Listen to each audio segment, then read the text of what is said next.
Alors, je vais demander à Laurent Gimaja. Bonsoir à tout le monde. Merci de participer à cette table ronde virtuelle. Voilà, nous avons Laurent Gimaja qui nous a rejoint. C'est Et cela.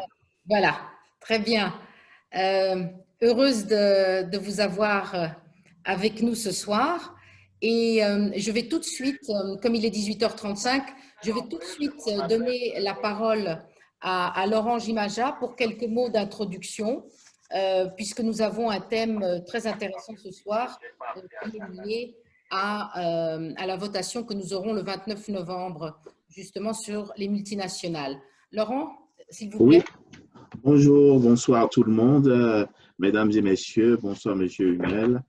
Euh, je ne vois que nous trois, c'est très bien.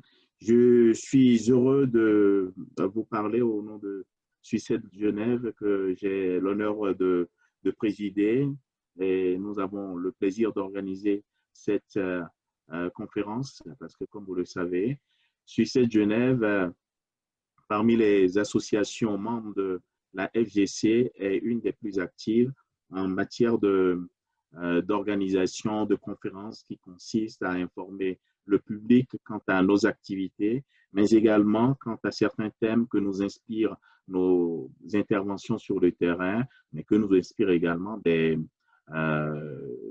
événements, des domaines d'intervention de partenaires que nous avons sur le terrain.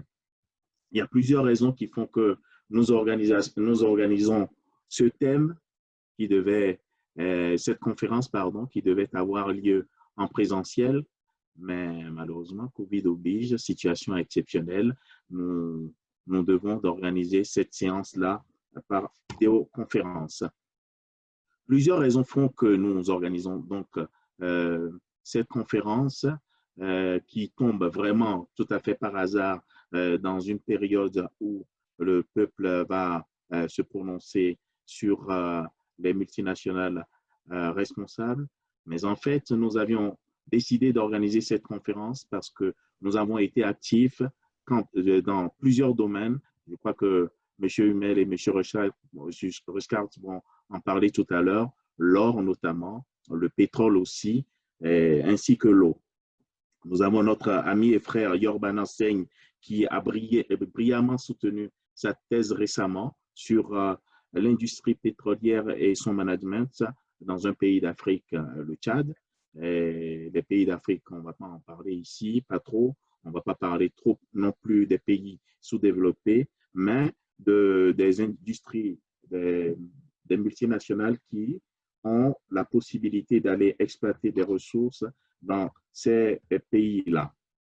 Depuis plusieurs années, donc, la FGC s'efforce d'informer le public et nous sommes contents ce soir de vous accueillir parmi nous, d'être des nôtres et de pouvoir partager avec nous, qui sommes principalement des bénévoles et qui espérons toujours avoir d'autres bénévoles avec nous, et qui avons l'ambition de contribuer dans la mesure du possible à un monde meilleur, à un monde de paix et de justice.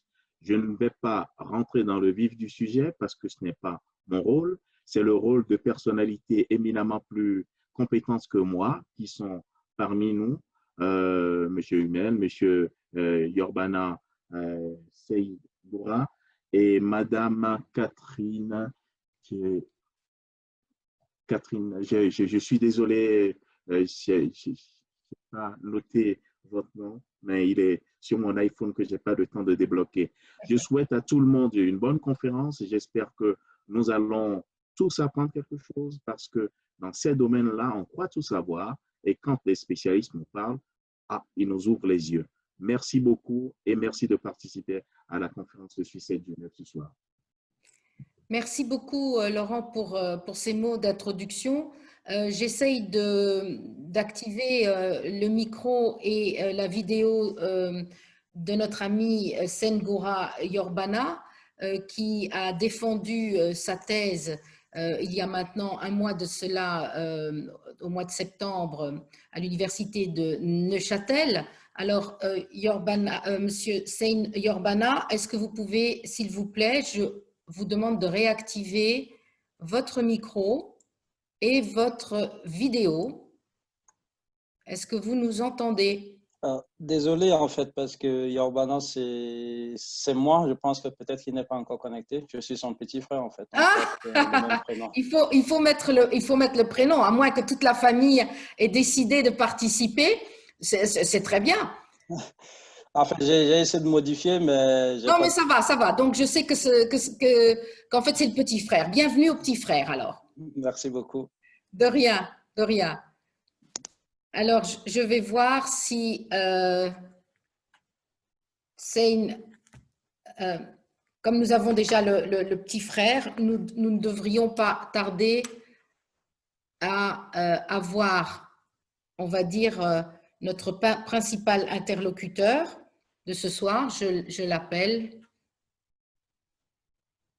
parce que naturellement, ce sont deux personnes qui portent le même nom. Mais en attendant, comme nous avons la chance d'avoir Marc Hummel qui est avec nous et qui, alors Marc, j'en profite, hein, donc comme vous êtes avec nous ce soir également, déjà peut-être nous dire quelques mots. Vous êtes responsable de la thématique des matières premières à SwissAid.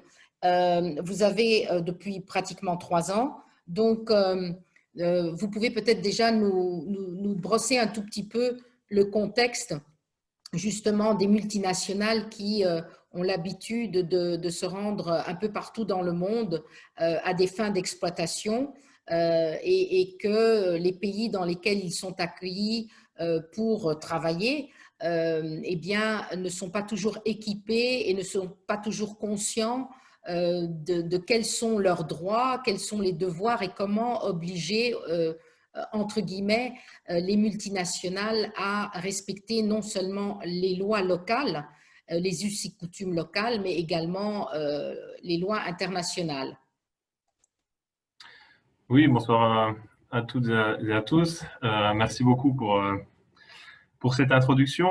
Oui, donc je pense que la Suisse joue vraiment aussi un rôle central dans le négoce des matières premières.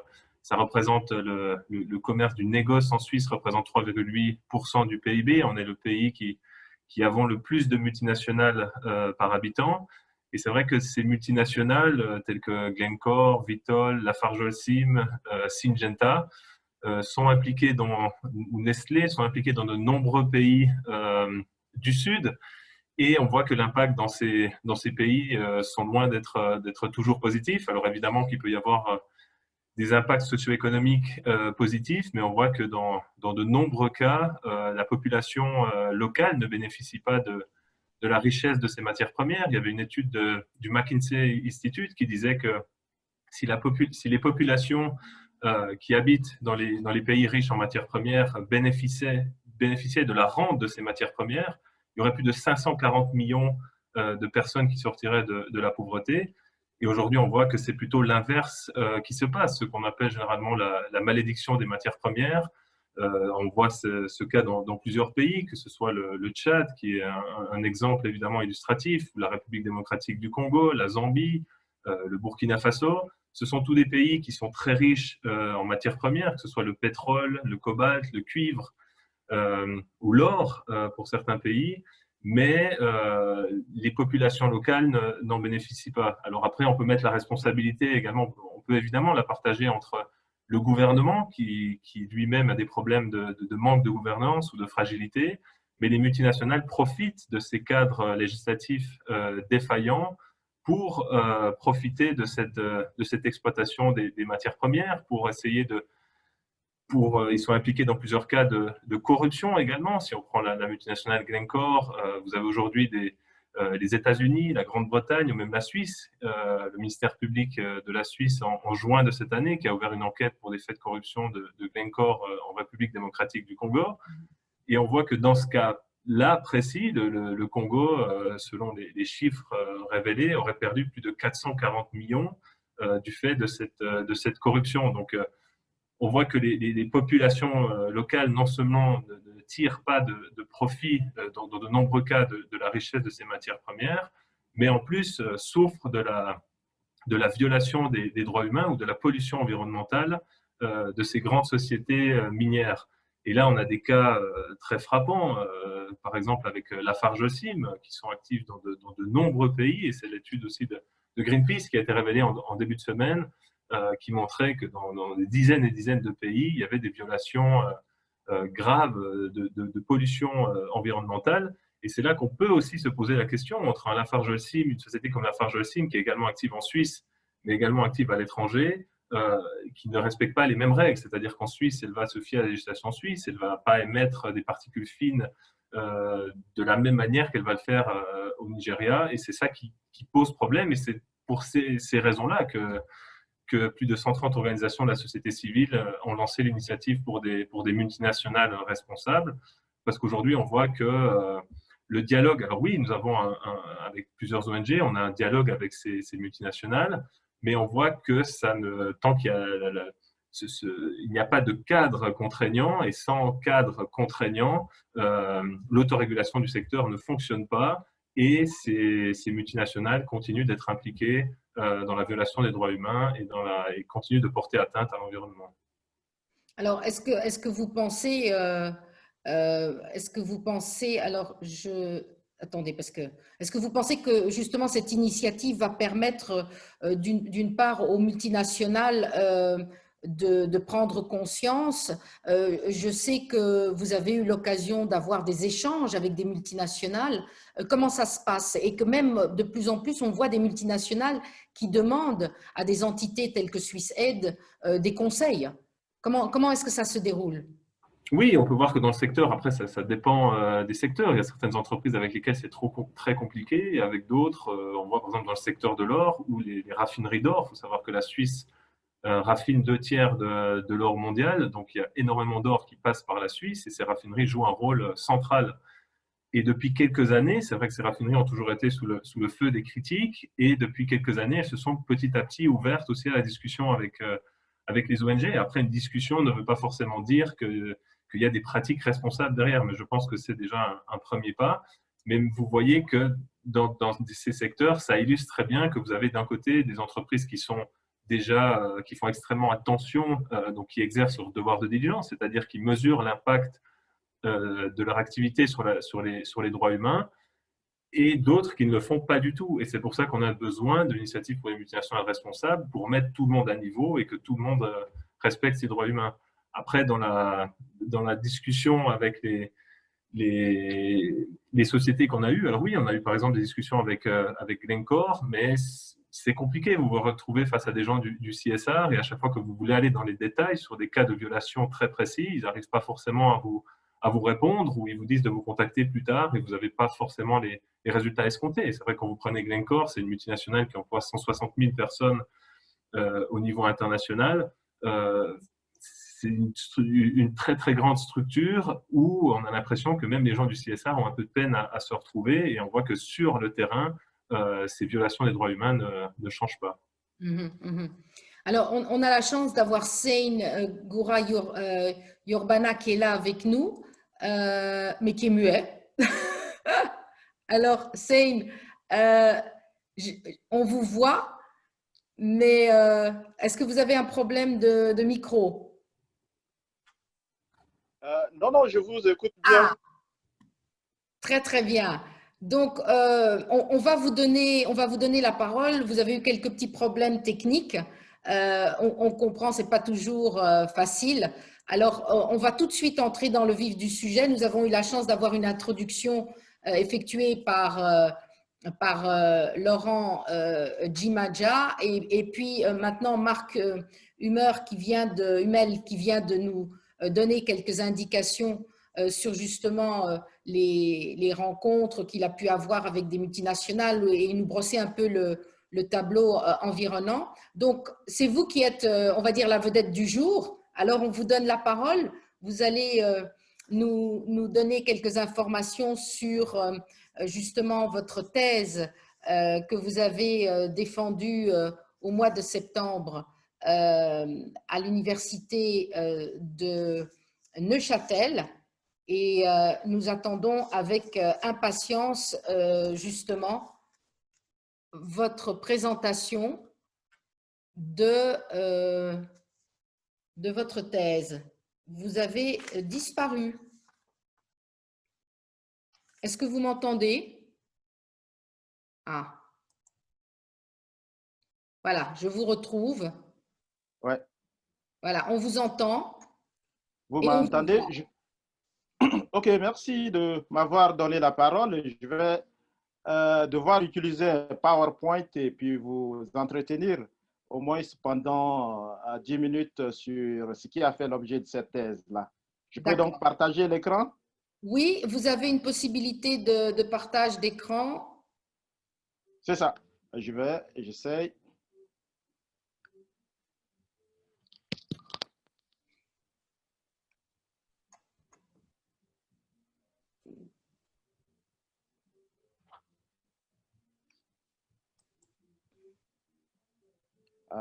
L'animateur a désactivé le partage d'écran Oui, par oui, les oui, parce que participants. ça, c'est normal. Mais OK, bon, commencez votre présentation déjà, que nous puissions, OK,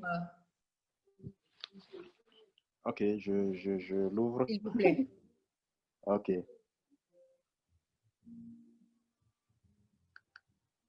Alors déjà, si vous pouvez nous rappeler le titre justement de votre thèse, c'est donc, il s'agit de l'industrie pétrolière et son management au Tchad, politique, discours et pratique. C'est ça. Nous vous écoutons. Et dans mon plan, c'était de vous...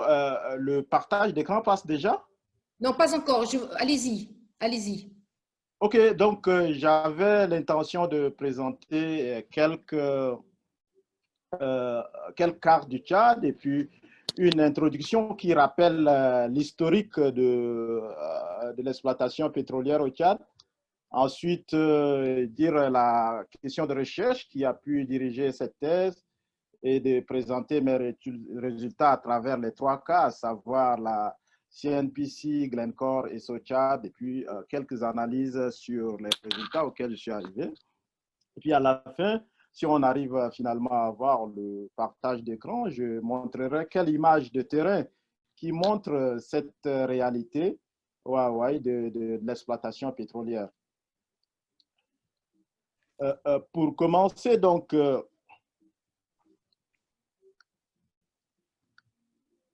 l'exploitation du pétrole a commencé au Tchad autour des années 2000 avec la constitution du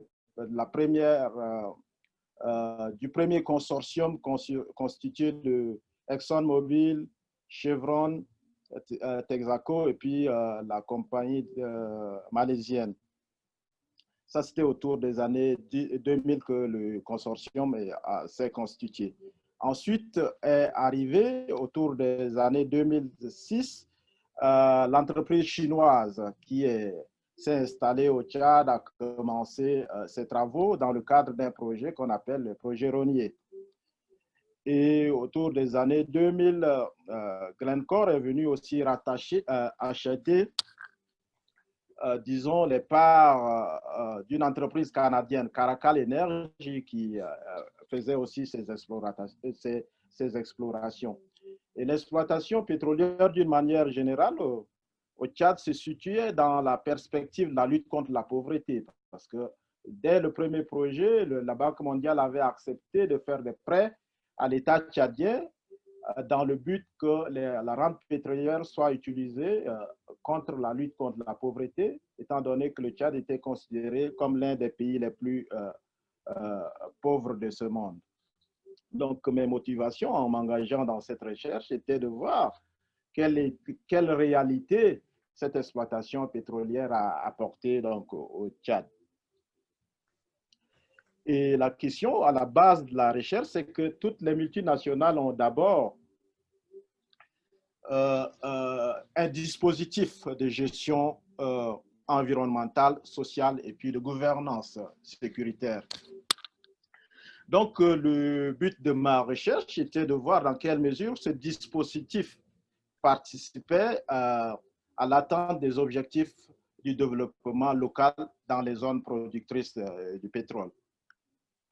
Donc, par un jeu de modélage, disons, d'utilisation des théories scientifiques sur la malédiction des ressources naturelles, les institutions, etc., etc., et une méthodologie ethnographique qui m'a permis d'aller sur le terrain et de collecter des informations. J'ai pu faire des analyses et je suis arrivé à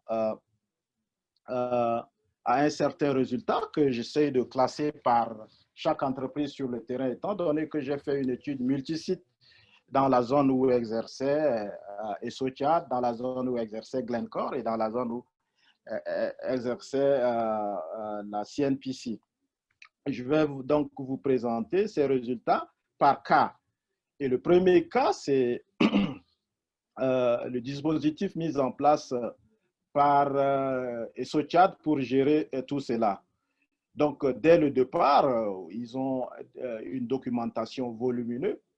Le plan de gestion de l'environnement de Esochad était constitué à peu près de 14 volumes qui décrivent clairement les politiques en matière de gestion de l'environnement, en matière de sécurité, et qui montrent clairement que toutes les mesures ont été prises pour atténuer les effets que la présence des multinationales sur le terrain allait provoquer. Il y a même un département socio-économique qui devait se charger des affaires sociales et économiques. Ensuite, par des rapports mensuels, hebdomadaires et puis annuels, on montrait sur le terrain que toute cette documentation, toute cette réglementation en place est suivie. On mettait aussi en avant le fait que on donnait aussi aux communautés locales des compensations. Les compensations individuelles étaient basées sur le fait que quand l'entreprise utilise un terrain, il devait d'un cultivateur ou de la zone productrice, ou bien coupe les arbres dans son terrain, on devait donner une compensation individuelle. Et en termes financiers, en fait. Donc, cette compensation financière permettait aux paysans dont les champs étaient pris de pouvoir faire d'autres activités. Et puis, les compensations communautaires étaient dues au fait que, on construisait un bien public qui revenait à tous les villages compte tenu du fait que les entreprises exploitaient dans la région, par exemple. Et puis, le plus souvent, ce qui revenait aussi dans les communautés locales, les zones productrices, en termes de RSE, c'était plus des dons. Ils disaient qu'il n'y avait pas une politique de RSE clairement définie, mais on faisait de temps en temps des dons de matériel, de bois, des fils de fer, des matériels agricoles, par exemple, aux populations. Ils appelaient ça des dons et non comme une pratique qui relevait de la RSE en tant que telle.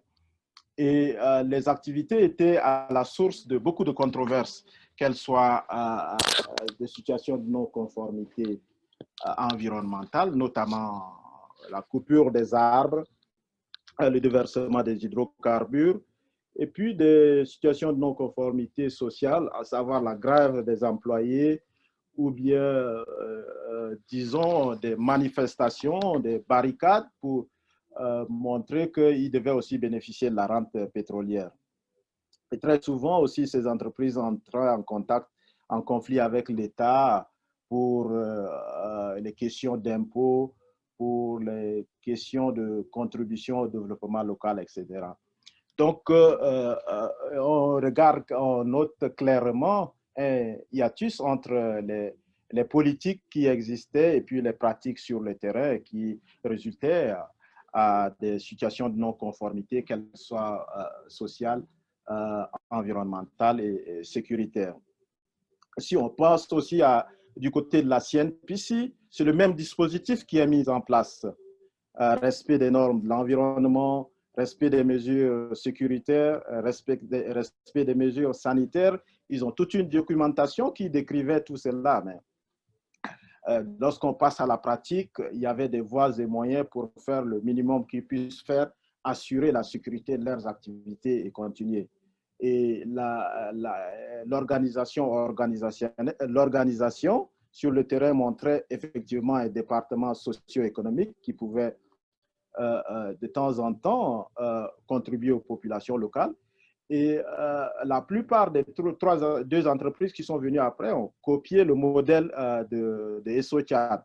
Donc, ils avaient un département socio-économique, ils contribuaient aussi, ils assuraient une politique de compensation individuelle et collective, et de temps en temps, ils faisaient de la philanthropie dans les zones.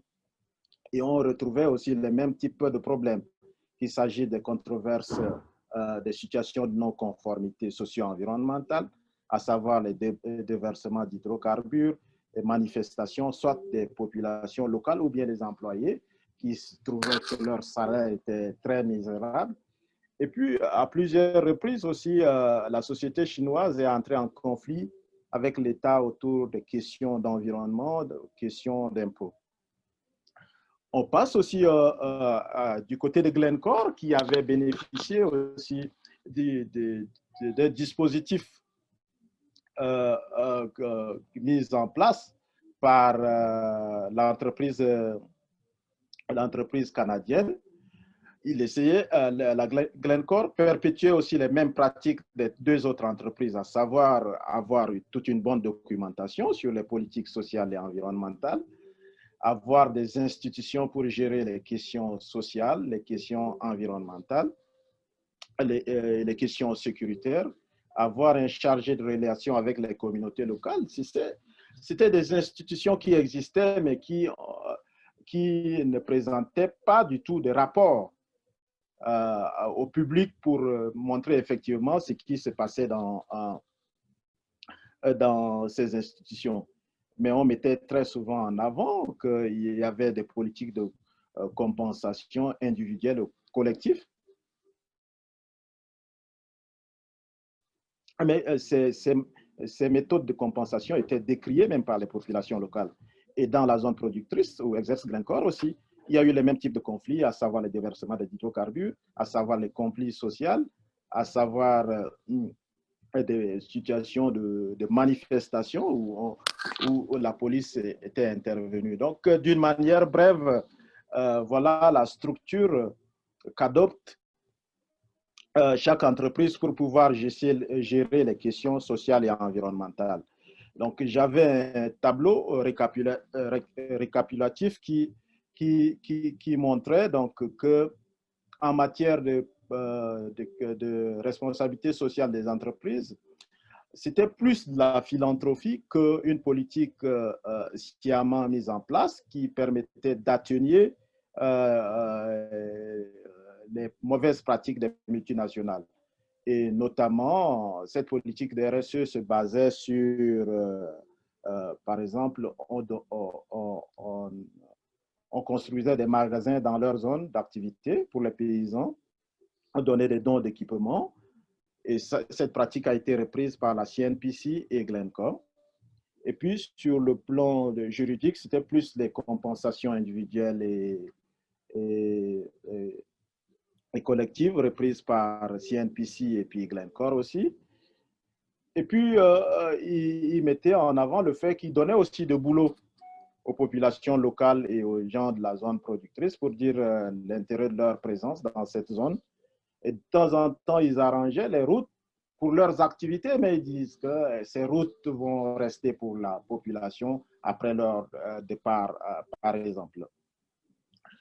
Donc, pour avoir une vision générale de toutes ces pratiques, ce qui ressortait de la thèse, c'est qu'il y avait la question, l'extraction en tant que telle impliquait donc plusieurs parties prenantes, à savoir l'État, les multinationales et les communautés locales. Et on voyait qu'il y avait toute une hiérarchie qui manifestait, qui montrait une dynamique de pouvoir entre ces parties prenantes, à savoir les multinationales qui prenaient la plus grande partie, ensuite l'État qui retire aussi sa part, et puis les miettes retombaient aux populations locales. Et puis quand on parle d'exploitation, il est clair qu'il y a une situation d'injustice parce que on retire quelque chose. Et les populations locales voient plus de l'exploitation que les bénéfices qui leur retombaient à travers notamment l'emploi. Et l'extraction aussi du pétrole entraîne vraiment un déséquilibre de contrôle, puisque les multinationales essaient de contrôler la ressource. Au début des projets au Tchad, c'était l'exploitation brute. Donc, les populations n'avaient plus le contrôle de leurs revenus, qu'on venait prendre ça brut et puis ça partait sur le marché international. Et quand je viens aux ressemblances et aux dissemblances, il y a plus de ressemblances que de dissemblances. Les dissemblances étaient plus au niveau du personnel. Quel directeur, le manager de chaque entreprise peut-être avait un style de management différent, mais d'une manière générale, on observait une standardisation des pratiques d'une entreprise à une autre. Et puis, c'était la logique d'accumulation, d'exploitation qui était clairement valorisée et les situations de non-conformité étaient souvent présentes. Et puis, l'utilisation aussi des normes pratiques, à savoir le népotisme, disons, la corruption pour pouvoir faciliter leur affaire. Ce qui donc m'amène à cette conclusion, celle de savoir, vu toutes ces pratiques, on se demande réellement ce qu'apportent les multinationales dans les zones productrices. Quelle est la raison d'être des multinationales dans la société actuelle? Donc, ce sont des questions qui traversent actuellement les milieux, les pays riches en ressources naturelles. Et face aux défis globaux, à savoir le changement climatique, la déforestation ou bien la pauvreté criarde des pays qui disposent de ces ressources, on se demande où est vraiment la responsabilité de ces multinationales-là. Est-ce que leurs pratiques contribuent réellement à atténuer ces maux-là? Et on s'est rendu compte qu'il faudrait vraiment, face à ces mastodontes, des lois pour pouvoir les amener à participer à ces maux globaux, à savoir le changement climatique, la lutte contre la pauvreté, etc. Étant donné que la RSE seulement ne permettait pas une réelle contribution pour défier ces maux. Et cette législation internationale s'affirme de plus en plus dans certains pays. C'est le cas de la France, par exemple, où la loi le devoir de vigilance a été votée pour pouvoir permettre aux entreprises de développer des situations de diligence responsable, prendre des mesures pour atténuer les effets négatifs de leur activité, pour prévenir et atténuer les effets négatifs de leur activité. Ça, c'est en France. Du côté de l'Allemagne aussi, il y a plusieurs normes qui sont en vigueur concernant la diligence responsable. Au niveau du Royaume-Uni aussi, ils ont une loi dans le domaine. Et puis, au niveau international, on a l'ONU qui est en train de mettre en place un traité pour permettre aux entreprises de respecter les droits humains, d'être responsables de leurs actes dans les pays où elles exercent. Mais ce traité devrait en principe être signé par les pays. Donc, il se pose toujours quel pays accepterait de signer un pareil traité qui puisse s'imposer aux entreprises qui probablement viendraient investir dans son pays. Et c'est ça encore qui bloque le traité de l'ONU sur les droits humains. On modifie des mots, c'est toujours en processus et on espère que ça aboutira bientôt. Du côté de la Suisse maintenant aussi, il y a l'initiative pour les multinationales responsables qui est en vue pour le 29 novembre.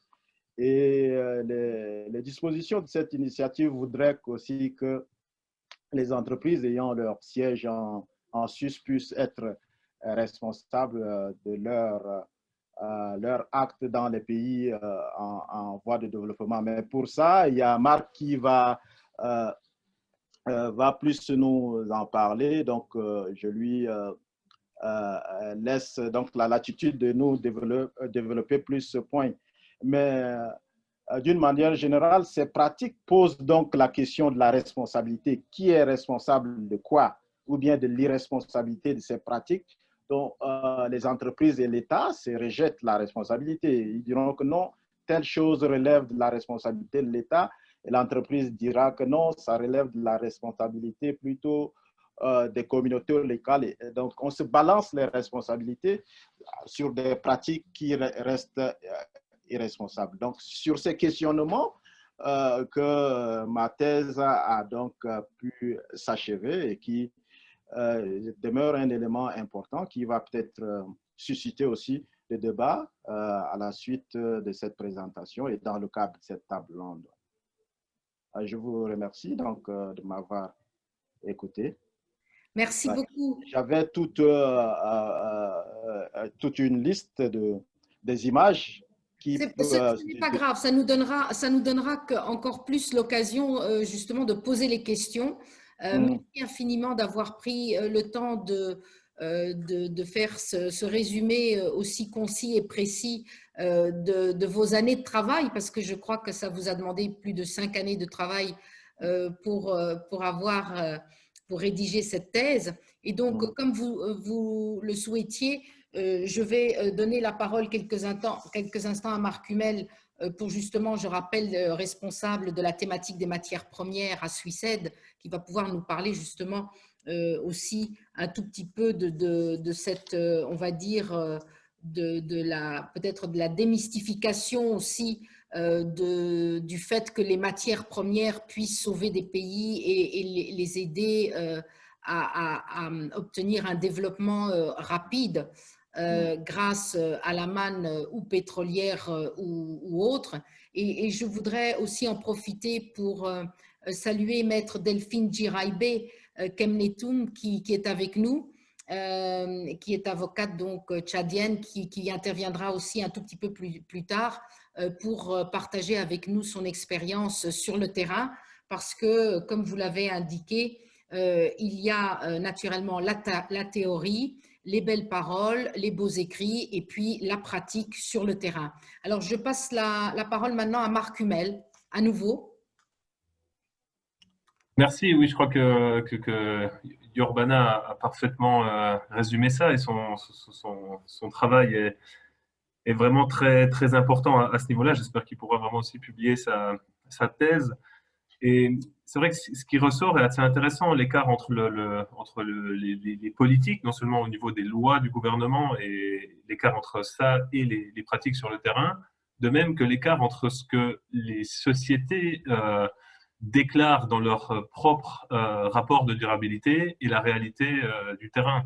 Et c'est cet écart-là qui pose vraiment problème. Et si on fait le lien avec l'initiative sur les multinationales responsables, on voit très clairement que puisqu'il y aura un contre-projet indirect et que le contre-projet indirect propose uniquement d'obliger les sociétés à publier des rapports non financiers et à exercer un devoir de diligence sur les minerais de conflit et le travail des enfants, mais on voit qu'il n'y a aucune responsabilité. C'est-à-dire qu'une société comme Glencore, avec le contre-projet, ne devrait pas répondre de ses actes, tandis qu'avec l'initiative sur les multinationales responsables, dans les cas de violation des droits humains très clairs qu'il y a eu au Tchad, ça permettrait en fait à une victime de ces violations de pouvoir venir porter plainte en Suisse, dans le canton de Zug, qui abrite la société multinationale Glencore. Et de même, un autre point intéressant qui a été soulevé par Yorbana, c'est cette question de la philanthropie. C'est-à-dire que d'un côté, vous avez une grosse multinationale comme Glencore, par exemple au Tchad, qui a un poids extrêmement important, qui détient, faut-il le rappeler, la dette tchadienne. Donc il y a une dépendance du gouvernement vis-à-vis de cette société. Et en même temps, elle exerce à côté quelques projets de philanthropie. Et je me souviens quand j'étais à la DDC, donc l'aide au développement suisse, il y a 3 ans de cela, où on avait Glencore qui venait nous voir en nous disant oui, est-ce qu'on peut faire un partenariat public-privé sur le développement de certains puits dans des régions du Tchad, alors qu'ils étaient en train de pratiquement ruiner le pays avec leurs dettes qu'ils ne voulaient pas renégocier. Et vous voyez là cette volonté de faire quelques projets de philanthropie qui sont pilotés par les gens du CSR, alors qui peut être positif, mais qui ne doit pas cacher l'impact socio-économique et au niveau environnemental et de la pollution qui est malheureusement causé par ces multinationales. Et je crois que c'est là vraiment qu'on a besoin d'avoir une législation très claire au niveau des pays qui abritent ces multinationales. Et c'est ce qu'a décidé aussi l'ONU avec ses principes directeurs relatifs aux entreprises et aux droits humains qui ont été adoptés en 2011 au niveau international. Et l'ONU a en fait demandé aussi aux pays de mettre ça en œuvre. Et en Suisse, eh ben, on espère qu'avec l'initiative pour une multinationale responsable, on va enfin pouvoir mettre ça en œuvre dans notre confédération. Et je pense que Urbana l'a aussi très bien rappelé, que la Suisse est en retard sur d'autres pays, par exemple la France, justement, qui a cette loi vigilance, qui abrite des grosses sociétés comme Total, par exemple, et qui eux-mêmes, maintenant, doivent répondre de leurs actes. Ils ont été récemment incriminés dans un cas d'atteinte aux droits de l'homme en Ouganda. Et je pense que c'est des mécanismes comme ça qui vont améliorer les pratiques de ces entreprises. Et si on compare la question des droits humains avec la corruption, on voit qu'en Suisse, on a un grand retard là-dessus, puisque au niveau de la corruption, on a un code pénal très clair qui punit en fait les multinationales qui sont impliquées dans des cas de corruption. Ils doivent répondre de leurs actes. Ils ont des amendes quand même assez importantes et un dégât d'image important. Tandis que sur la question des droits humains et de l'atteinte à l'environnement, il y a vraiment des manquements majeurs. Et là, on est en retard sur les autres pays. Merci beaucoup, Monsieur Hummel, pour ces précisions. Je me retourne de nouveau vers Seine. Est-ce que vous pourriez aussi peut-être développer un tout petit peu la question du mirage? Le fait que quand on parle pétrole, or noir, les pays et puis surtout le grand public a tendance à penser que c'est une manne financière qui arrive sur un plateau d'argent et qui peut permettre à des pays d'accélérer leur développement et d'améliorer le quotidien des populations locales. Ah, oui, tel que posé, cette question fait partie des imaginaires autour du pétrole, généralement. Au début de chaque projet pétrolier, par exemple, le cas du Tchad, on disait Tchad Cameroun Development Project. Donc, et puis, ça donne l'impression que le pétrole apporte donc le développement. Et c'est de cette manière que les projets pétroliers sont aussi vendus. Donc, on vous promet la rente pétrolière permettra de faire beaucoup de choses. Vous aurez des emplois, etc., etc. Donc, on est bourré de rêves hein, au début. Et puis, l'exploitation commence. Les salaires commencent. Et puis après, c'est la désillusion qui s'installe. On se rend compte que, bon, mais on nous a bernés, quoi. Ce sont les multinationales qui prennent la plus grosse part. Ensuite, l'État s'accapare. C'est, disons, un partage des lions, en fait. Donc, le lion prend la plus grande part, l'État en prend un peu, et puis c'est les miettes qui retombent aux populations locales. Et généralement, c'est là où on parle donc de malédiction, parce que les populations locales se rendent compte qu'elles ne bénéficient pas réellement de cette manne pétrolière-là. Ils ont dû perdre leur champ, ils ont dû abandonner certains boulots pour venir chercher travail dans le secteur pétrolier, mais ça ne se passe pas comme il est prévu. Et j'en ai été, pour avoir été un pétrolier, j'ai aussi vécu ça. Au début, quand les projets pétroliers ont commencé, on nous disait qu'on venait pour 30 ans, que l'exploitation du pétrole allait durer 30 ans. Au bout de 3 ans, quand le pétrole a commencé à couler, ça a commencé par des licenciements. Les gens ont perdu leur emploi et puis bon, la désillusion s'est installée.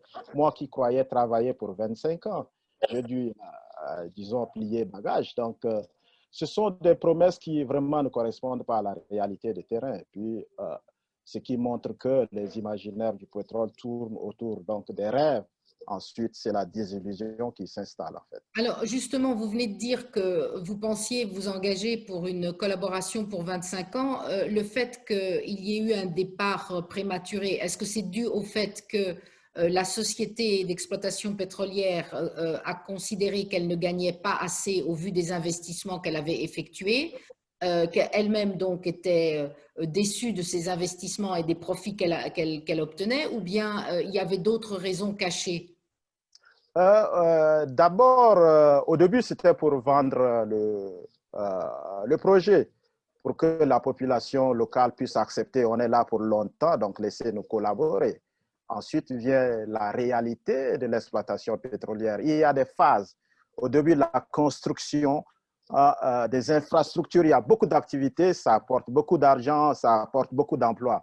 Ensuite, on passe à une phase de développement. Quand le pétrole coule déjà, on n'a besoin que des ingénieurs, des gens du domaine pour pouvoir travailler. Donc, on réduit le personnel. Et puis, les puits de pétrole aussi s'épuisent. Hein? Tant que le nombre de puits n'augmente pas, il faut diminuer les activités. Donc, et là, les entreprises ont commencé à mener des politiques de cost reduction, de réduction des coûts qui contribuent à des licenciements massifs. D'autres facteurs qui se sont installés et qui ont contribué à ces départs, disons, prématurés, c'est la chute des prix du pétrole sur le marché international. Elles se sont rendues compte que ça ne rapportait pas assez, comme le prédisaient leurs prédictions, en quelque sorte. Et ça a aussi contribué à diminuer des activités, à réduire le personnel. Et puis, la situation se dramatise encore avec le COVID-19. Oui. Puisque les activités se sont arrêtées, le licenciement du personnel s'est encore accentué. On n'a que quelques personnels sur le site pour maintenir les sites pétroliers en attendant une possible fin de cette situation sanitaire pour pouvoir reprendre les activités. Donc, du côté des multinationales aussi, on est parti du rêve de faire des bénéfices très énormes à la désillusion qui s'est installée avec la chute des prix de COVID-19 qui s'est installée. Donc, certains facteurs sont incontournables. Mais moi, j'ai pensé qu'au début, c'était une stratégie développée pour pouvoir s'installer et gagner les esprits et les cœurs aussi, pour pouvoir exercer leur activité. Et puis, par la suite, on a vu leur vrai visage, qui était de faire du profit. Et quand le produit se réduisait, il fallait aussi plier bagage. Alors justement, si on se tourne vers les réalités, particulièrement les réalités du terrain, nous allons donner la parole à Maître Delphine Djiraïbé Kemneloum. Maître, on va vous donner la parole pour que vous nous expliquiez quelles sont les réalités auxquelles vous devez faire face sur le terrain. Je rappelle que vous êtes connecté, que vous êtes au Tchad et que vous vivez donc les réalités du terrain de là-bas en tant qu'avocate spécialisée dans le droit environnemental et également la défense des populations locales.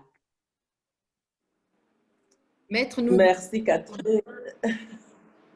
Merci, vous m'entendez, j'espère. J'ai dû quitter le bureau pour venir à la maison et il y a un peu de bruit de fond, je m'en excuse. Merci beaucoup pour l'invitation à participer à ce débat très important. Merci à Suiced. Félicitations à mon frère Saint qui a présenté sa thèse avec brio sur un sujet d'un intérêt capital pour le Tchad. Je dirais j'ai eu la grâce, mais en même temps le malheur d'être témoin de tout ce qui s'est passé au Tchad dans le domaine de l'exploitation du pétrole par le consortium dirigé par ExxonMobil et ensuite actuellement sur le terrain avec tous les problèmes que les communautés connaissent avec l'exploitation de Glencore dans la zone de Badila. Saint le disait, au départ, ce projet d'exploitation du pétrole au Tchad a été vendu comme un projet de développement, d'où le financement par la Banque mondiale. Ce que nous avions critiqué à juste titre parce que un projet d'exploitation du pétrole ne peut, je dis, c'est pas excessif de le dire, elle ne peut pas servir les raisons de développement dans un pays aussi fragile qu'est le Tchad en termes de gouvernance d'une manière générale, de gouvernance politique, de gouvernance économique et de gouvernance même des ressources naturelles. Je dis cela parce que quand le projet Tchad-Cameroun se discutait et voulait être entamé, le Tchad était entre paix et guerre, il y avait des bruits de bottes un peu partout, la démocratie était vraiment balbutiante et chancelante, la guerre d'accès au pouvoir était là par tous les moyens et il était clair qu'un tel projet allait renforcer donc cette mauvaise gouvernance-là. Nous n'avions malheureusement pas été entendus, le projet a été mis en œuvre et l'argent du pétrole a commencé à couler en 2003. Mais ce qu'il faut noter, c'est que Exxon et les autres compagnies pétrolières, à l'époque Chevron et Petronas, qui faisaient partie du consortium, cachaient mal leur intention de faire du profit et rien que du profit. Parce que venant dans un contexte où la corruption était déjà rampante, où le pouvoir, c'était sa volonté affichée de vouloir se maintenir au pouvoir pour bénéficier à eux seuls des retombées du pétrole, la population avait en face d'elle un autre consortium composé du gouvernement, de la Banque mondiale et du consortium pétrolier dirigé par ExxonMobil. Et donc, tout s'était fait pour que les compagnies en tirent le plus de profit possible. Ça va des contrats qui ont été mal négociés et signés parce qu'après, le gouvernement du Tchad se rend compte qu'ils ont tout cédé, par exemple, sur les intérêts, sur les taxes, parce qu'ils ont tout accordé avec une exonération la plus complète possible.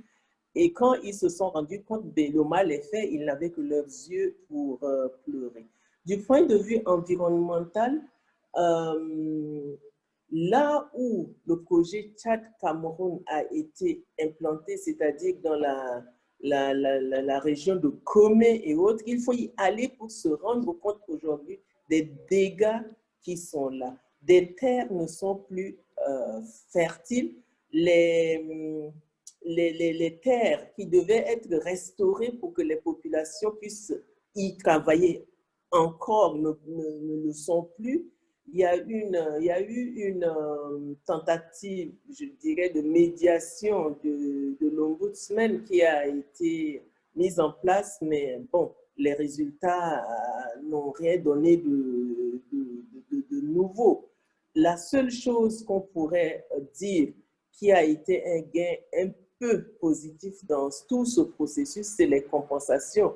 Mais ce gain un peu positif s'annule quand on sait que ces compensations sont faites dans des conditions où les populations n'étaient pas préparées à recevoir et à gérer des sommes d'argent qui pour eux sont beaucoup, mais qui en fait ne représentent rien.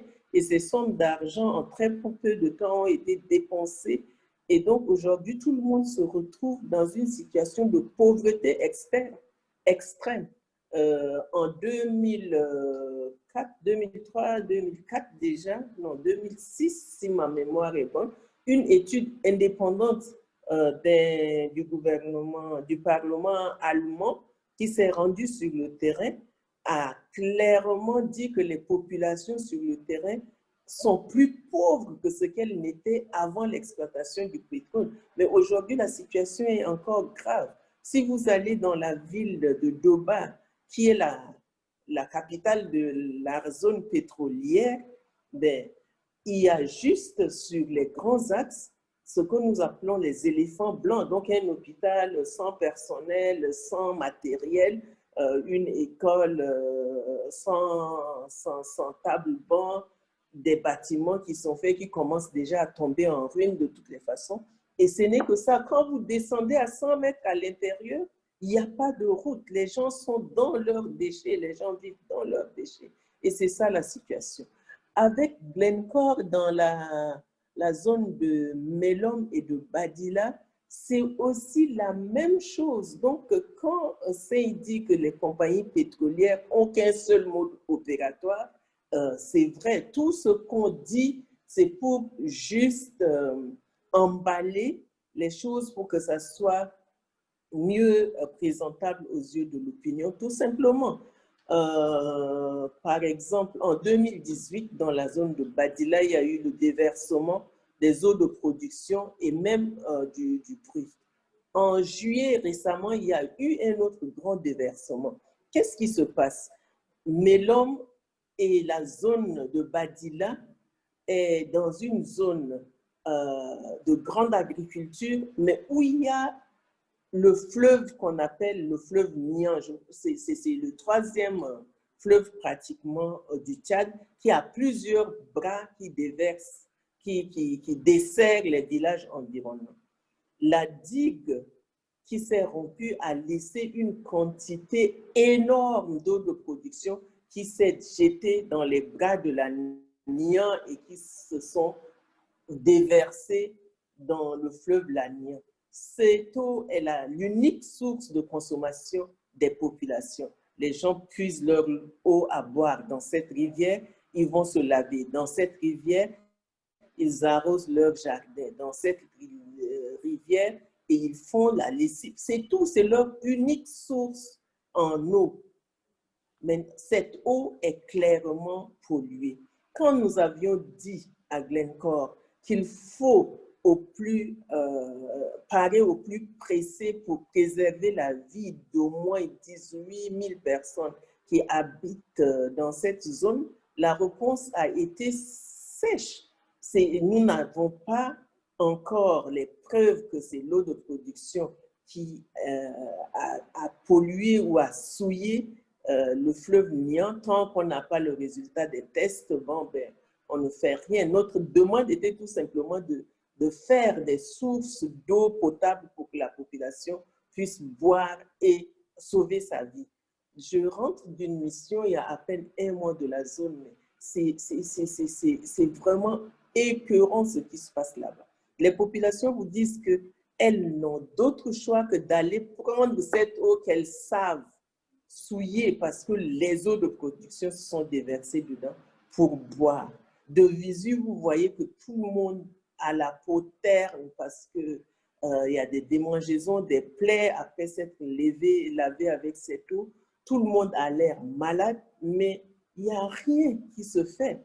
Donc, pour moi, c'est un génocide qui ne dit pas son nom qui est en train de se préparer dans cette zone parce qu'on ne sait pas ce qui va arriver à ces populations-là d'ici 2-3 ans qui continuent de consommer cette eau, qui tombent malades et qui disent clairement que c'est cette eau la source de leur maladie. Je ne sais pas à quoi on s'attend. Le gouvernement ne remplit pas sa responsabilité de protéger parce que, évidemment, leur intérêt, leur motivation, c'est l'argent. Et l'argent qu'ils ne redistribuent pas aux populations bénéficiaires. Aujourd'hui, l'argent est dans les circuits de corruption entre les tenants du pouvoir et les proches du président de la République, pendant que la majorité de la population croupit dans la misère. Et donc, on ne peut pas dire que l'exploitation des ressources naturelles, notamment le pétrole, peut aider à lutter contre la pauvreté. Au Tchad, on s'enlise dans la pauvreté. Je suis à N'Djamena, la capitale du Tchad, mais je suis obligée de partir de mon bureau, déjà pour des raisons de sécurité. Ajouter à cela le couvre-feu par rapport à la pandémie du Covid, ça on peut le concéder parce que c'est une pandémie internationale. Mais j'arrive chez moi, il n'y a pas d'électricité. J'arrive chez moi, il n'y a pas d'eau. je dois attendre peut-être 2 heures du matin pour glaner l'eau pour être sûr d'avoir un peu d'eau à boire et un peu d'eau pour me laver demain et repartir au boulot. Et ça, c'est la situation de la plupart des personnes qui vivent dans la capitale. Actuellement, les quartiers périphériques de N'Djamena, ce que vous appellerez chez vous là-bas les banlieues, sont dans l'eau.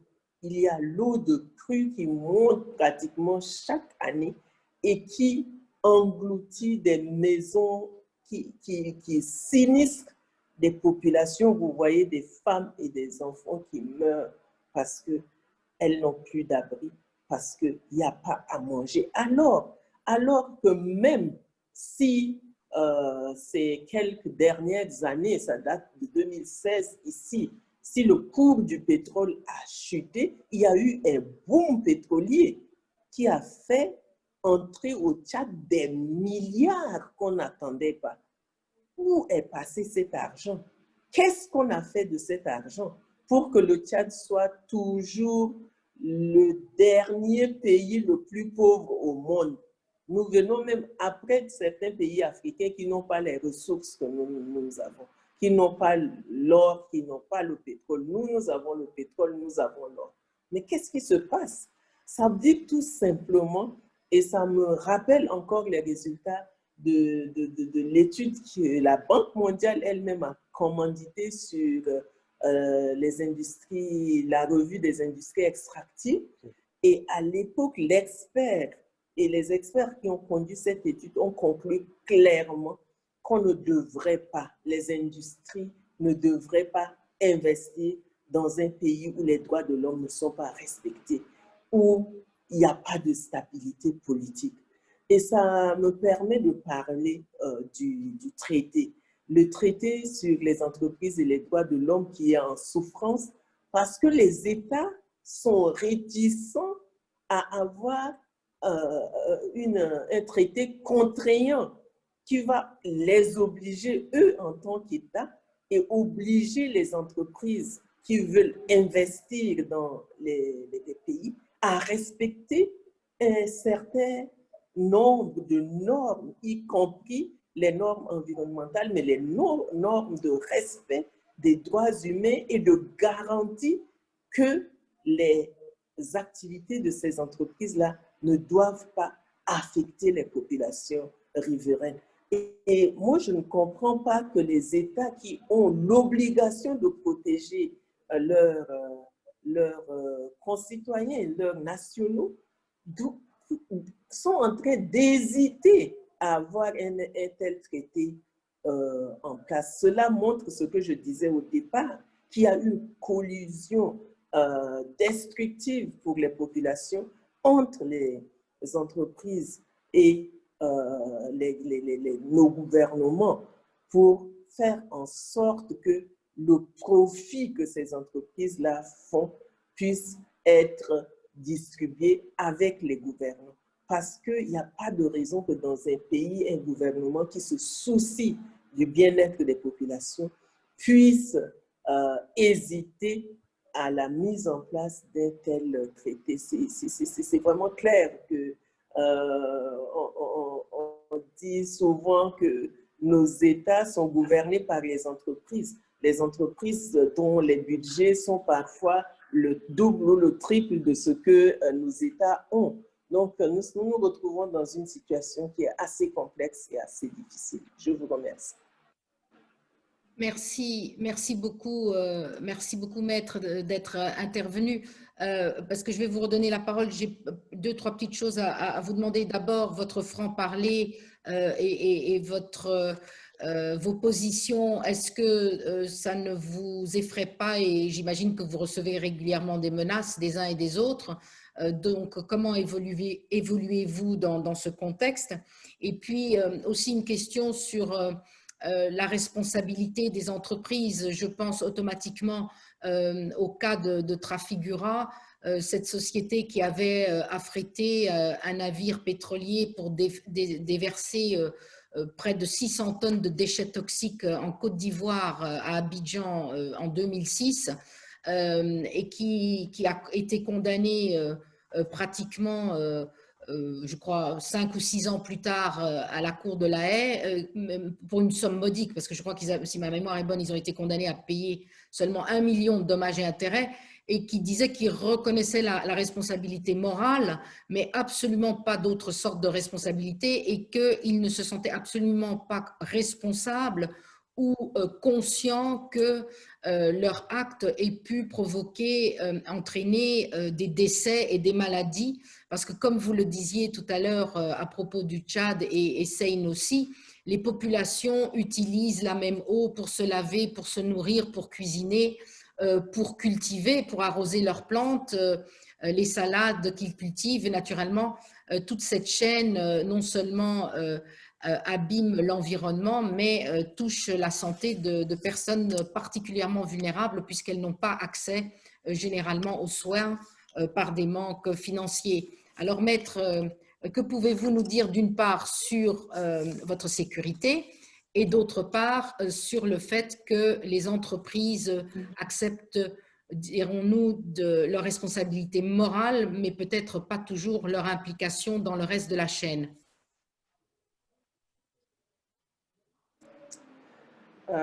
Merci sur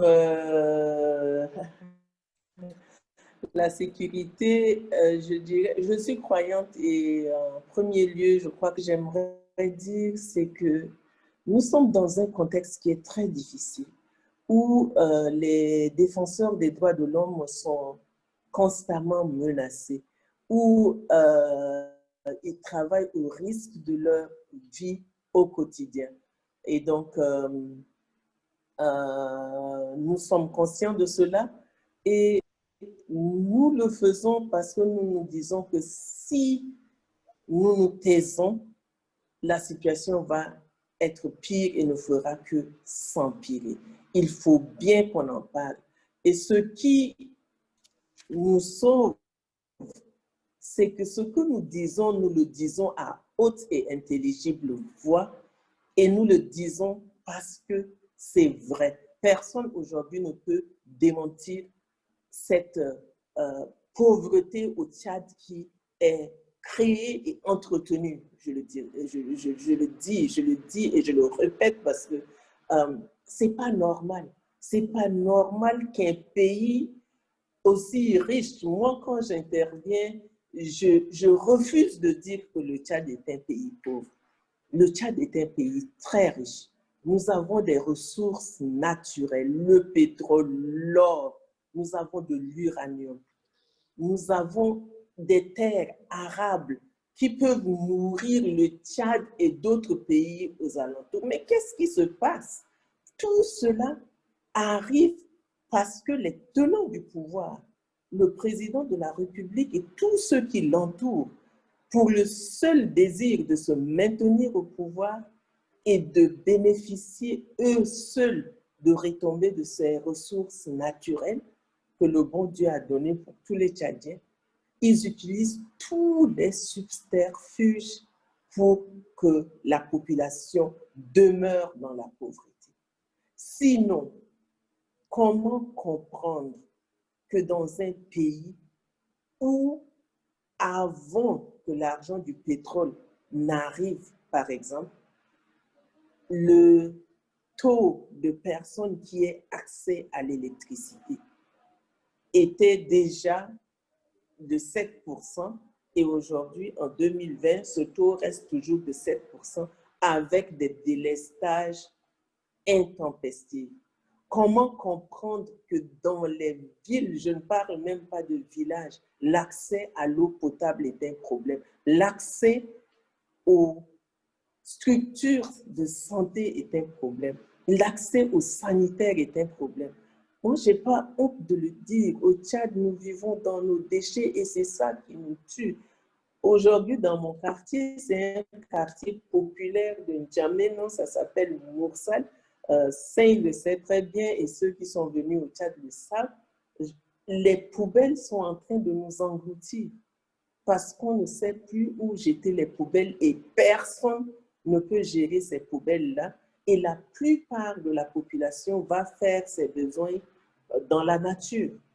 Et ça sèche, ça revient dans nos plats par la poussière et nous mangeons. Comment on ne peut pas tomber malade? Comment comprendre cette situation? Et si on le dit, c'est la vérité. Et quand la vérité est de notre côté, c'est cela qui nous protège. Le jour où on dira quelque chose que le pouvoir peut balayer d'un revers de la main, je crois que ce jour-là sera le jour de notre malheur. Mais jusqu'à présent, les violations des droits de l'homme sont tellement flagrantes que quand nous dénonçons un cas de violation des droits de l'homme, ce cas s'avère, ce cas est avéré.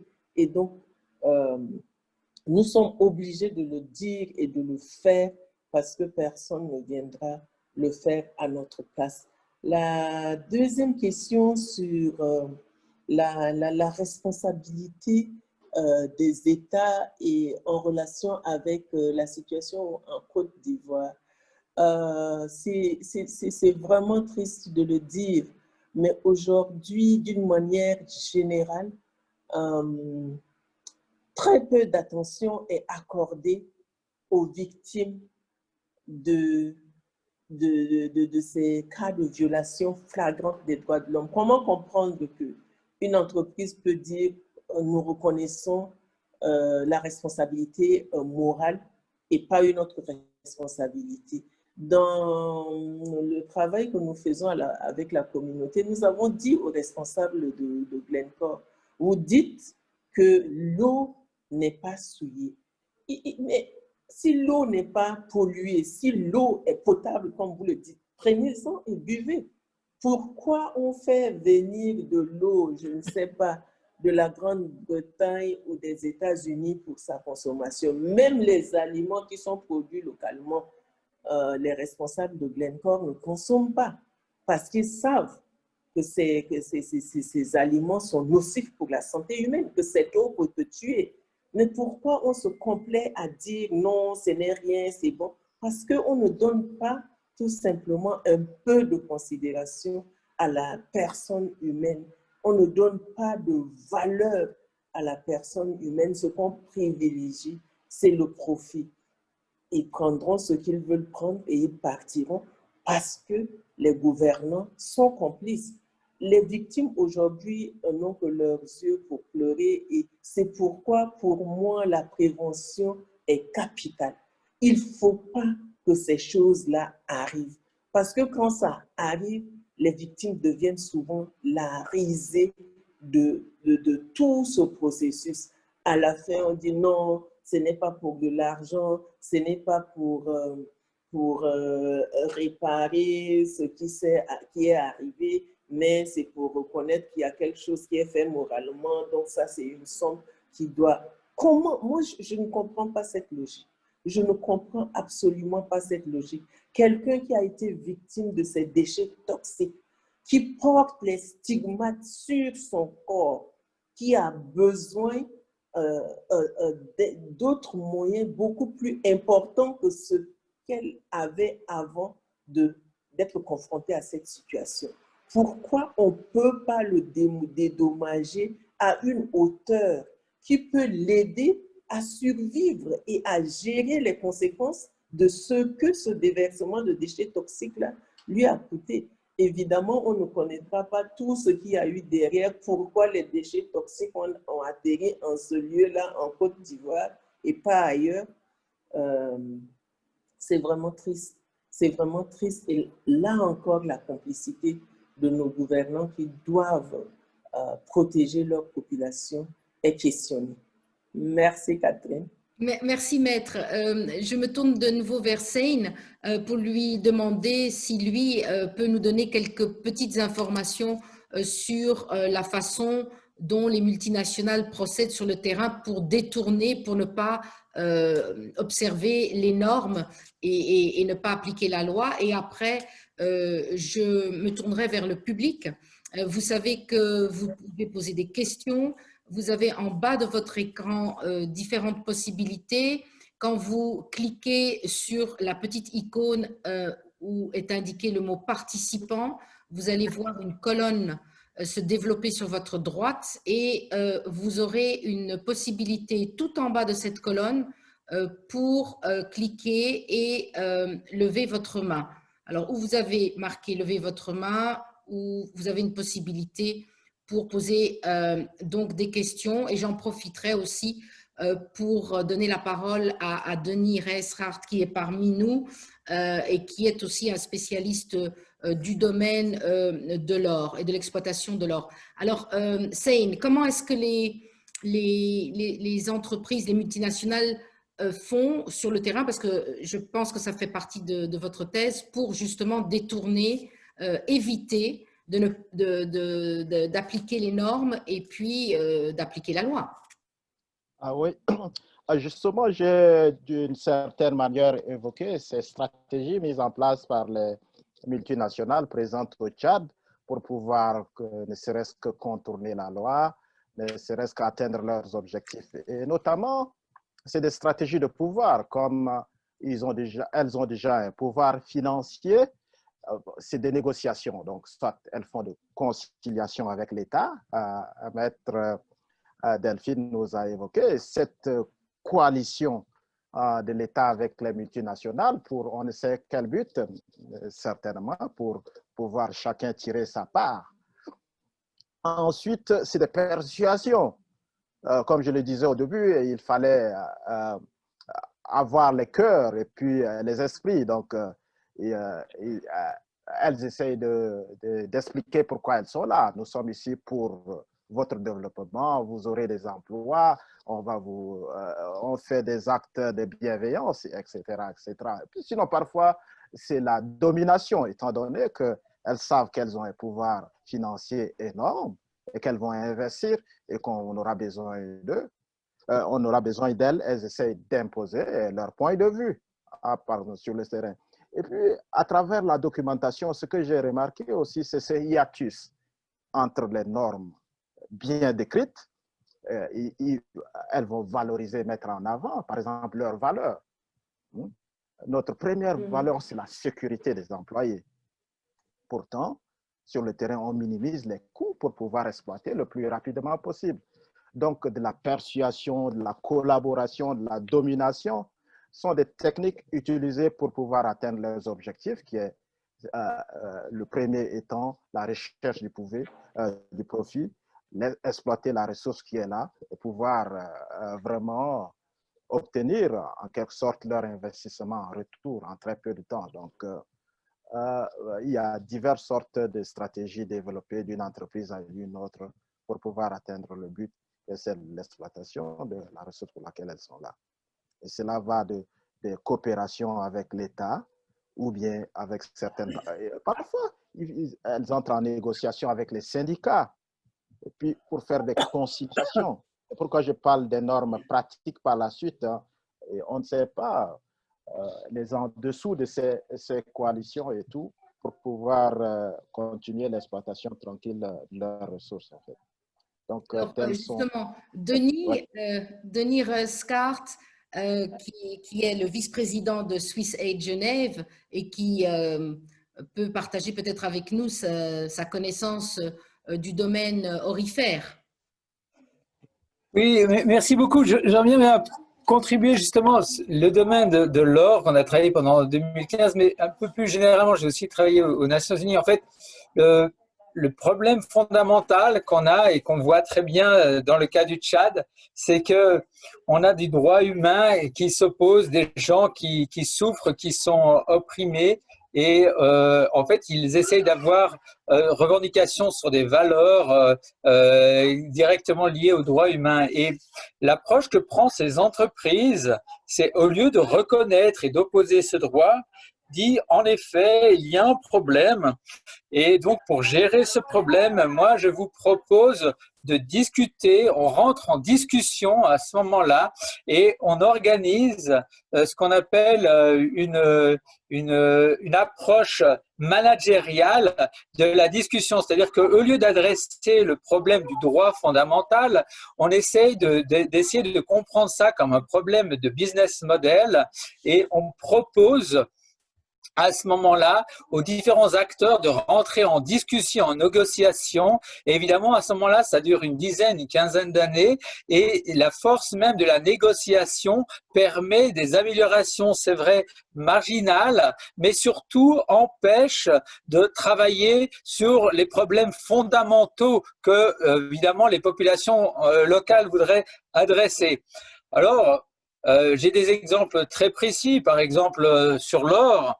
L'or est un excellent exemple dans ce sens-là, parce qu'en effet, en 2015, nous avions fait une étude sur l'or et les enjeux de la certification qui arrivait justement au moment où Public Eye sortait aussi une étude sur l'or et montrant les exactions qui se passaient en Afrique. Ça a eu une réaction en fait directe du secteur. Déjà, ils sont tous à la réunion, même des gens comme Val Camby, même des gens d'Angleterre. Et puis, il y a eu une réaction ultérieure de l'État suisse qui a commencé un processus pour améliorer le secteur or. Mais le résultat de ça n'a pas été qu'on va en effet améliorer le droit sur le terrain. Le résultat de ça a été on va simplement travailler ensemble, nous, en tant que secteur privé, et on va améliorer nos manières de travailler. On va améliorer nos propres accords. Et les résultats, évidemment, de ça, c'est qu'il y a des améliorations, c'est vrai, mais elles sont en fait très, très limitées.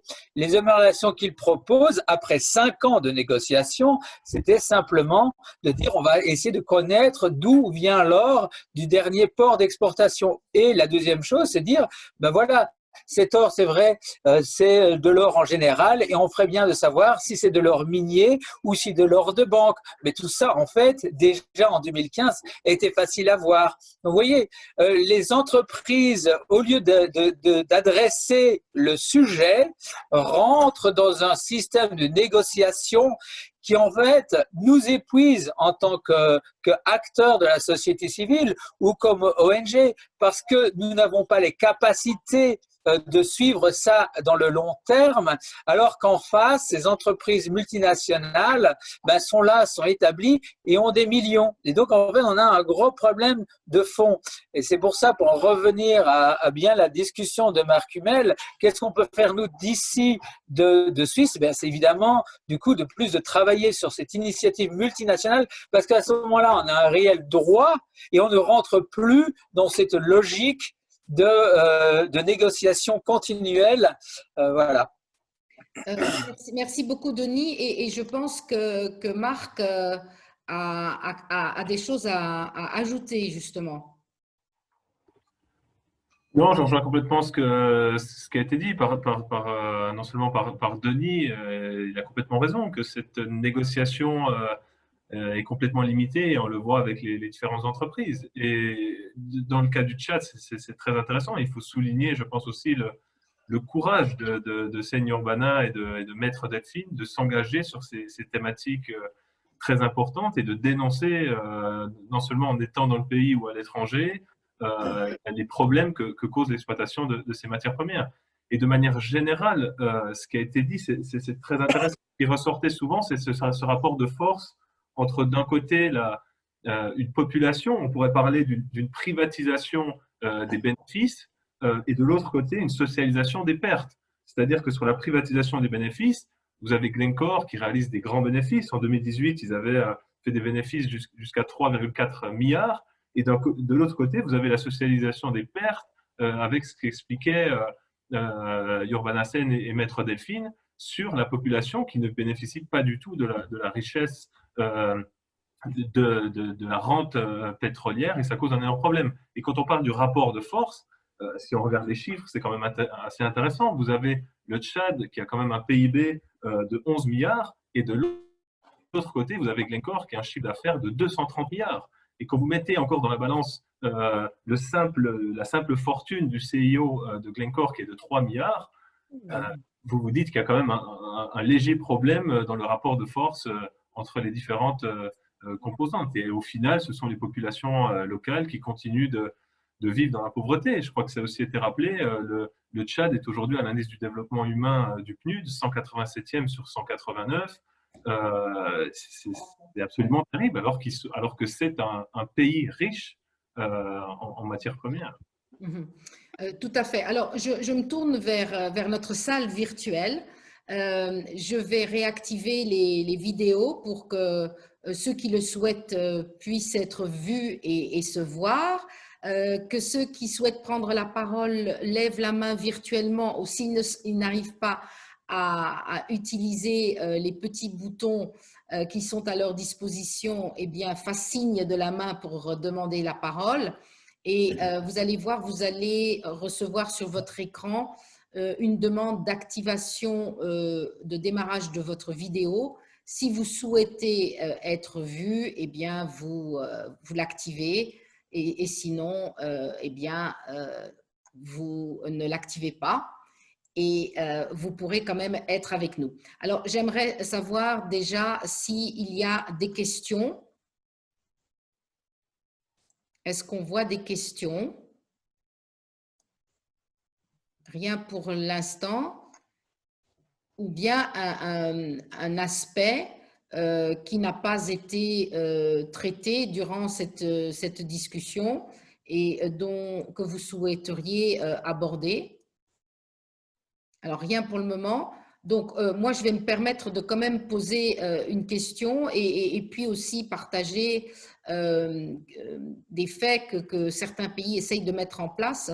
On sait qu'à une époque, les sociétés qui étaient à l'étranger et qui exploitaient donc des mines ou autres, eh bien, étaient obligés par les États dans lesquels ils étaient installés également s'occuper des populations locales, à savoir généralement construire une école pour permettre aux enfants des ouvriers d'étudier, avoir un dispensaire pour permettre au personnel et à leurs familles d'être soignés.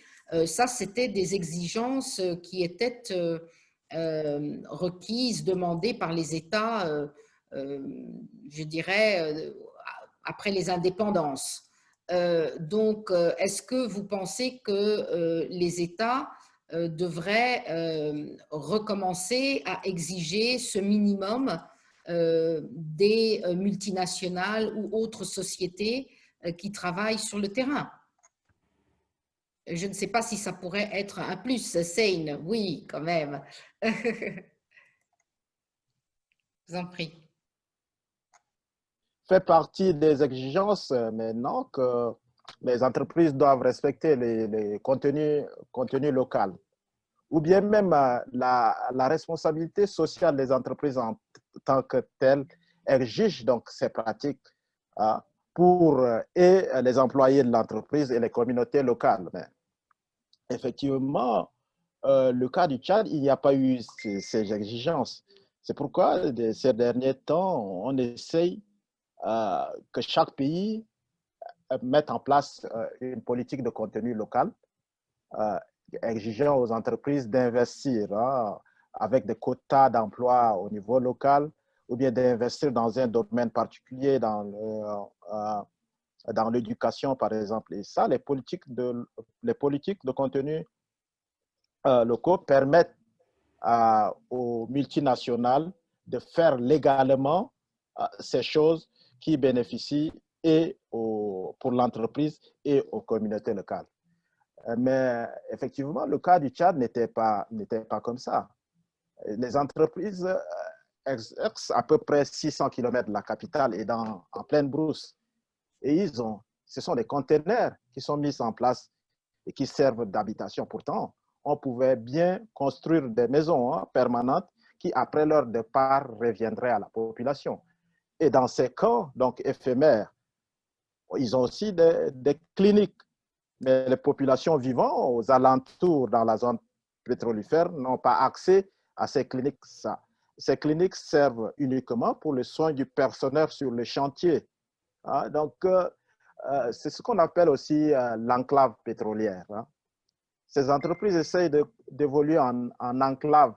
Il reste très peu de bénéfices au niveau local. Et ça, il faut une certaine régulation. ouais, pour rendre possible de pareilles pratiques. Et comme tu le suggérais, est-ce qu'il faudrait qu'on impose ça? Oui, il faut des législations contraignantes pour permettre cela. Sinon, le but premier des entreprises étant de faire du profit, elles ne vont pas s'échiner à investir là-dedans. S'il y a des normes contraignantes, ça sera le cas. Et c'est pourquoi l'entreprise, l'initiative de multinationales responsables en vue en Suisse serait aussi une bonne manière de prévenir, ne serait-ce que déjà les violations des droits humains et d'amener les entreprises à des pratiques plus responsables, donc d'investissement dans le contenu local et dans la responsabilité sociale des entreprises.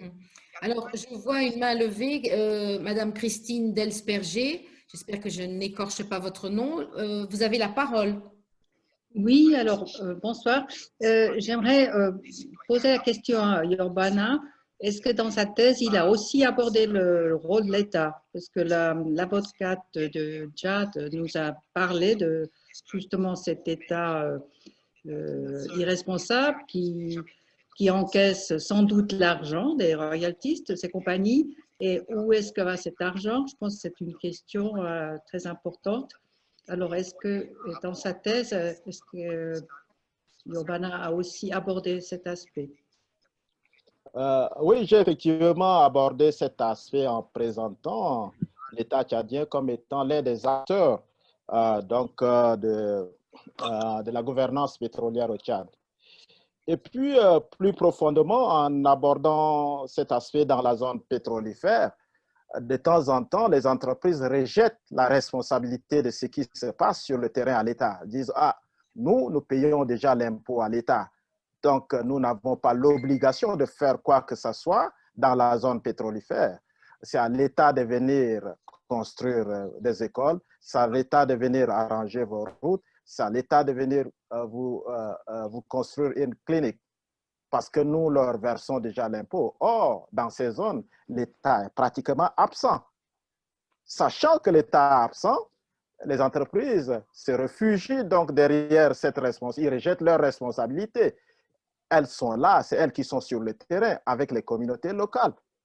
Elles sont en train de prendre leurs ressources. Donc, il y a une manière de les aider que de rejeter la responsabilité à l'État qui, elles savent déjà, est un État absent. Donc, j'essaie de voir où se situe la responsabilité. C'est pourquoi le sujet de cette conférence est très intéressant dans la mesure où elle se pose la question de savoir si les multinationales sont responsables ou bien irresponsables en menant de telles pratiques dans les zones productrices, en fait. Donc, j'ai bel et bien abordé la question de l'État et de sa responsabilité dans la thèse aussi. Est-ce que vous avez un suivi sur cette question, Christine? Justement, la question est… Delphine Giraïbaï intervienne aussi.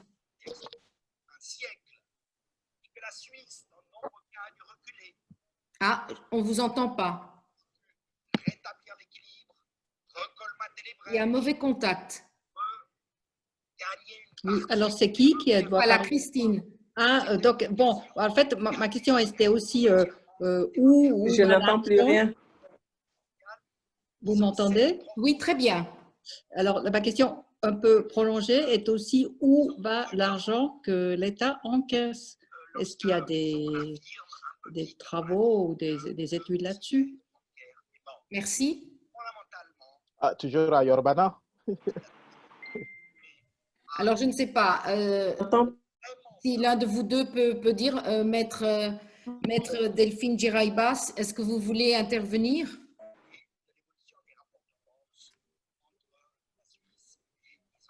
Ah, elle a eu un problème de connexion. Alors, c'est entre-temps. Elle disait que l'argent va. Elle disait qu'elle n'entendait pas, oui. Bon, généralement, l'État… C'est bon, vous entendez maintenant? Elle est en train de chercher sa connexion. Oui, justement. Alors, vous pouvez déjà nous dire… Oui, donc je disais que l'État, c'est par les impôts, c'est par le bonus, ça va dans le budget de l'État. Et puis, il y a effectivement, la rente pétrolière constitue une grande partie du budget de l'État, en fait. Et puis, il y a une loi qu'on appelle la loi numéro 001 qui fait cette répartition de la rente pétrolière par secteur prioritaire, à savoir l'éducation, la santé, le développement rural. Donc, la rente pétrolière passe par le biais du budget de l'État. Et on affecte une partie des ressources à un secteur dit prioritaire. Et puis, cet argent est utilisé par le ministère en charge de ce volet-là. Et à la fin de l'année, vous avez un rapport qui dit que le budget a été utilisé pour faire telle ou telle chose. Mais en réalité, sur le terrain, les rapports sont produits, mais on ne voit pas que effectivement les choses ont avancé sur le terrain, en fait. Donc, l'argent s'est dissolu dans les rouages de l'État, avec des effets un peu médiocres sur le terrain, c'est ce que je pourrais dire. Maître Djiraïbé? Oui, je voudrais juste ajouter et répondre à votre question, Catherine, qui voudrait qu'on prenne en compte le contexte local pour pouvoir travailler dans le domaine de l'exploitation des ressources naturelles. L'exemple du Tchad montre que quand bien même on met en place certains garde-fous, la nature du gouvernement en place n'offre aucune garantie de respecter les règles et les normes qui sont mises en place. L'exemple que M. Sain évoquait tout à l'heure concernant la loi sur la gestion des revenus du pétrole, sur les revenus pétroliers est un exemple palpant, parce que cette loi était adoptée pour garantir le fait que les revenus du pétrole devaient servir le Tchad dans des secteurs identifiés prioritaires dans la lutte contre la pauvreté. Malheureusement, et nous l'avons dit au départ, le gouvernement du Tchad n'accorde aucun respect, aucune valeur aux lois et textes de la République. Le moment venu, c'est-à-dire en 2005, l'argent du pétrole a commencé à tomber dans les caisses de l'État en 2003. En 2005, cette loi a été jetée dans la poubelle, tout simplement, parce que la loi avait prévu une disposition qui devait permettre que les fonds soient placés, 10% des fonds soient placés dans un compte à l'extérieur pour garantir les générations futures. Et ce fonds a été tout simplement pour servir du secteur de la sécurité, ne figurait pas parmi les secteurs prioritaires, mais la loi 002 a inclus la sécurité comme secteur prioritaire et l'essentiel de l'argent du pétrole a servi à acheter des armes, a servi à constituer une armée assez solide pour faire le gendarme dans la zone. Si le Tchad se targue d'être le garant de la sécurité dans la zone de la lutte contre c'est grâce à l'argent du pétrole. Alors, je ne sais pas s'il y a d'autres questions. Se fait ah oui. Maître, nous avons un petit problème de son. Le son n'est pas toujours très clair. Et je vois que nous avons Emma Scassola. Question. Alors, on va donner la parole à Emma.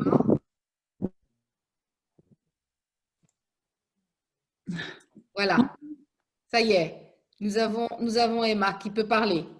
Oui, en fait, j'avais une question pour Maître Djiribé, mais je ne sais pas si sa connexion marche suffisamment pour Alors, m'entendre. on peut essayer de poser la question et puis on la répétera si nécessaire. Maître, la question s'adresse à vous.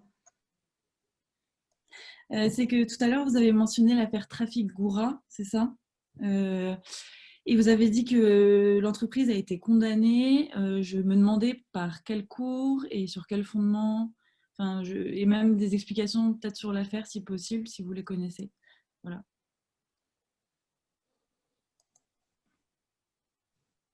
Maître?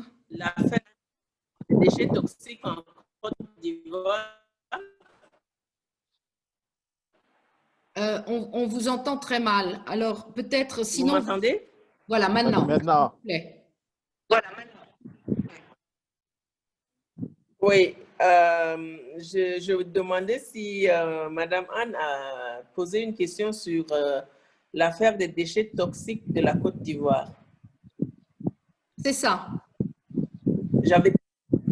Oui, donc c'est Madame Catherine qui avait posé la question et moi j'avais apporté des éléments sur le fait que les victimes, d'une manière générale, dans ces genres de grands procès, ne sont pas tout simplement pris à leur juste valeur. Mais je n'ai pas été à faire, donc je ne connais pas très bien les tenants et les… Alors, moi, ce que je peux vous dire, c'est que c'était la Cour de La Haye qui les avait condamnés en 2011. Hein. Oui. Ils avaient été condamnés à 1 million de dommages et intérêts, c'est tout. Merci, c'est déjà ça. Alors, y a-t-il une autre question? Si nous n'avons pas d'autres questions, je vais redonner la parole à Seine avant de donner la parole à Laurent Jimaja pour le mot de fin. Seine? Okay. Oui, je suis là. Oui. Alors, on vous laisse conclure, puisque quand même tout le débat d'aujourd'hui tournait autour de votre thèse. Donc, on vous laisse dire quelques mots avant que Laurent Jimaja donne les quelques mots de fin. Ah oui, en conclusion, ce que je pourrais dire, c'est que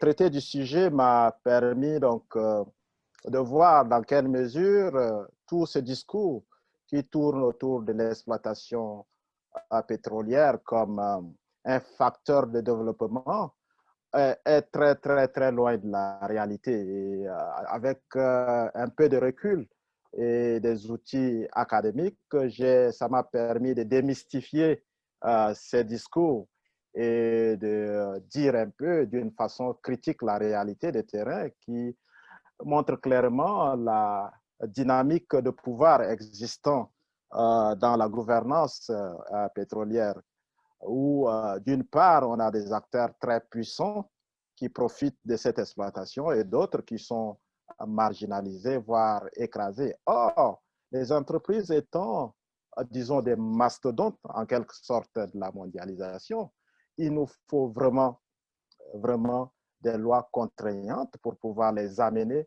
ne serait-ce qu'à contribuer, à donner un peu à la société ce qu'elle lui retire, tu vois.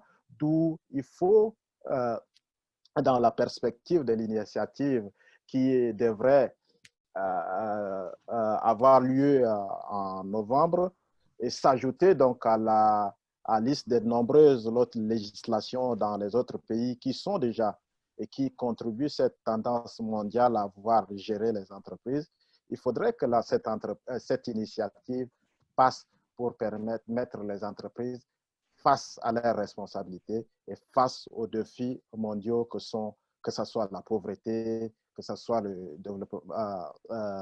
changement climatique, que ce soit la déforestation, etc., etc. Voilà tout ce que je pourrais dire et tout ce qui a été au début de mon analyse. Merci beaucoup, Seine Goura. Je donne la parole maintenant à Laurent Jimaja pour la conclusion. Merci beaucoup, c'est très enrichissant. Je tiens à remercier tous les participants, en particulier Essay, Marc, Maître Delphine Djiraïbe Kemnelum, qui est restée avec nous depuis N'Djamena. J'aurais aimé qu'il y ait davantage d'intervenants. Monsieur Denis Reichert aussi, vice-président de Suicide Genève. Il y a bien des gens qui auraient pu intervenir parce que je vois les noms s'afficher. C'est dommage qu'on n'ait pas pu le faire en présentiel parce qu'il y a davantage d'interactions. Ce que je constate, c'est que, paraphrasant de la Boétie, Étienne de la Boétie, je dirais que face au mastodonte du, je ne dirais pas du développement, mais de l'économie internationale, les multinationales, c'est parce que nous sommes à genoux que ces entreprises-là paraissent grandes. Il nous faut tous nous mettre debout, sans parler d'initiatives à gauche et à droite. Il nous faut rester debout tous face à ces entreprises parce que nous avons aujourd'hui les outils d'analyse, comme vient de nous montrer notre ami et frère Sey, dont le travail, maître, n'est pas seulement d'intérêt capital pour le Tchad, mais pour tous les pays pauvres, qui nous montre quoi? Qui nous montre que sa thèse est une audace vers la responsabilisation de tous les représentants dans des pays hébergeant des ressources. Je préfère utiliser ce terme-là plutôt que de pays regorgeant de ressources minières, tant pour que des sociétés civiles de ces pays-là, ainsi que pour nous, autres acteurs des pays d'origine des multinationales. Merci de nous ouvrir les yeux. Merci de nous avoir permis de comprendre un tout petit peu ce qu'on appelle malgré tout la malédiction des ressources minières dans un pays qui a été gâté par la nature, mais dont profitent d'autres qui utilisent des méthodes qui sont d'un autre âge. Mais nous sommes tous là, nous resterons debout, nous resterons plus à genoux à écouter ce qu'ils nous disent, nous resterons debout pour pouvoir aussi faire face aux propos qu'ils tiennent, pour pouvoir répondre aux propos qu'ils tiennent, qui sont souvent mensongers. Nous arrivons à lire aujourd'hui les balances de paiement des pays pauvres, à voir ce qui rentre. Donc, pour lutter contre la corruption dans ces pays-là, c'est cela aussi. Nous pouvons demander aux multinationales de publier ce qu'elles payent. C'est ce qu'on a demandé déjà, ce qui a été demandé déjà depuis plusieurs années. Merci tout le monde et j'espère que nous aurons encore d'autres occasions de nous retrouver.